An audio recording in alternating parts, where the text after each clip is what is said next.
मैं आपका दोस्त हम सफर Neeraj Joshi NJ life coach business coach motivational speaker आपको मेरी ये चैनल एनजे लाइफ स्पार्कल पे आपका स्वागत करता हूं। ये मेरी वीडियो उन लोगों के लिए है जो बिगिनर्स है, जिनकी इनकम अभी तो शुरू हुई है। वह तो उन लोगों के लिए जो बड़े बड़े इन्वेस्टमेंट शेयर बाजार में या रियल एस्टेट में करते हैं, लेकिन basic fundamentals of personal finance के भूल जाते हैं या चूक जाते हैं। अगर नींव ही कमजोर हो तो बड़ी बड़ी इमारतें भी गिर जाती है। मेरी ये वीडियो आपके पर्सनल फाइनेंस की नींव है, इसलिए आप इस वीडियो को अंत तक देखिए और मेरी चैनल को सब्सक्राइब कीजिए और वीडियो को शेयर कीजिए। सबसे पहले आपको एक बजट बनाना है। वो बजट ईयरली और मंथ वाइज बनाना है। पूरा साल का बजट में आपको पूरा साल में जो भी एक्सपेंसेस होने वाला है उसका लिस्ट बनाना है। साथ में मंथ वाइज लिस्ट बनाना है, जिसमें आपको किस मंथ में कितना खर्चा आएगा वो लिखना है। ईयरली बजट में आपको सभी छोटे छोटे खर्चों को भी लिखना है।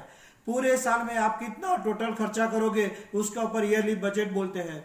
मंथली बजट में आपको दो लिस्ट बनाना है। एक लिस्ट में जो आपका फिक्स्ड और कंपलसरी एक्सपेंसिव लिस्ट है, वो एक्सपेंसेस जो आपको हर मंथ करना ही करना है, जैसे कि होम लोन का इंस्टॉलमेंट या रेंट, घर का maintenance charges, electric bills, gas bills, दूध का बिल, मोबाइल और डीटीएच का रिचार्ज, ट्रैवलिंग एक्सपेंसेस, बच्चों की ट्यूशन फी, स्कूल ट्रैवल के एक्सपेंसेस एटसेट्रा। दूसरे लिस्ट में वो एक्सपेंसेस आनी चाहिए जो रोज बरोज के खर्चे हो, साग भाजी हो, ग्रोसरी हो, मेडिकल हो, कोई एंटरटेनमेंट एक्सपेंसेस हो, वैसे खर्चों की लिस्ट बनानी है।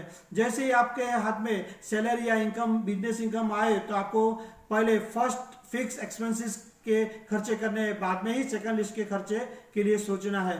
डेली आपको हिसाब लिखना है, आपको इनकम और एक्सपेंसेस लिखना है, उसमें ही आपको पूरा डेटा मिलेगा। उससे ही आपको फ्यूचर में नेक्स्ट ईयर की प्लानिंग करने में आपको फायदा मिलेगा।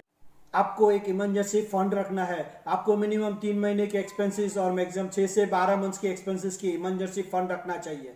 अगर लॉकडाउन जैसी स्थिति हो, या तो आपका एक्सीडेंट हो, या तो जॉब छूट जाए, या तो आपकी इनकम बंद हो जाए, वैसी प्रतिकूल स्थिति में आपको 3 महीने से लेकर 1 साल तक अपना घर आराम से चल सके, आपको एक टर्म प्लान लेना है। आपकी जितनी साल की इनकम हो उसका 20 गुना रकम का टर्म प्लान लेना चाहिए। उससे अगर आपको कुछ हो गया तो आपके डिपेंडेंट को 15-20 साल तक अपना घर चला सकते हैं।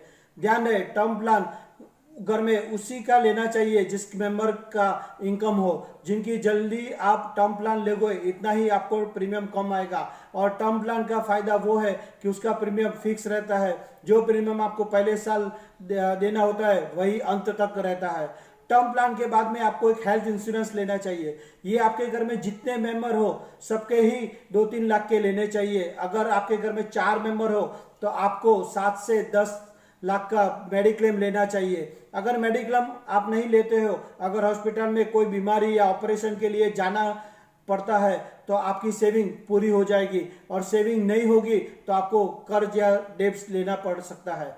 उसके बाद आपको एक रिटायरमेंट प्लान लेना चाहिए। ये लॉन्ग टर्म का प्लान है, जिसमें आपको 55-60 साल में आपको रिटायर हो तब ये फंड आपको पूरा साल का जो भी खर्चा है वो फंड का ब्याज से ही हो जाए, इतना होना चाहिए। उसके लिए आपको पहले इनकम का या सैलरी से रिटायरमेंट प्लान करना चाहिए। इसलिए आपको लॉन्ग टर्म जैसे mutual fund, NPS, national pension scheme, अच्छे शेयर का पोर्टफोलियो, पोस्ट ऑफिस के सर्टिफिकेट्स या तो रियल एस्टेट में इन्वेस्टमेंट करना चाहिए।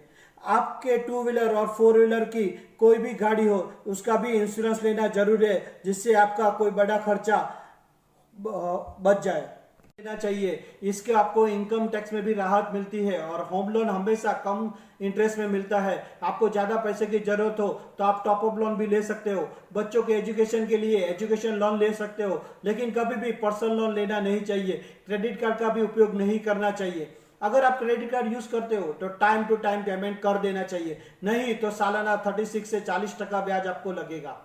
जितना हो सके इतनी आपकी डेब्ट्स, आपकी लोन कम करनी चाहिए। जैसे जैसे आपकी सैलरी या इनकम बढ़े वैसे वैसे ही आपकी सेविंग बढ़नी चाहिए, खर्चे नहीं। आपको टैक्सेस को भी ध्यान रखना चाहिए, इनकम टैक्स रिटर्न भरना चाहिए। आपको मालूम होना चाहिए कि कौन सा खर्चा आपको डिडक्शन में या राहत मिल सकता है। आपको अपनी सभी बैंक अकाउंट, इन्वेस्टमेंट के आपके लाइफ पार्टनर को मालूम होने चाहिए। सभी ऑनलाइन पासवर्ड भी आपकी लाइफ पार्टनर को मालूम होना चाहिए। सभी बैंक अकाउंट और डीमैट अकाउंट में आपका नॉमिनेशन होना बहुत जरूरी है।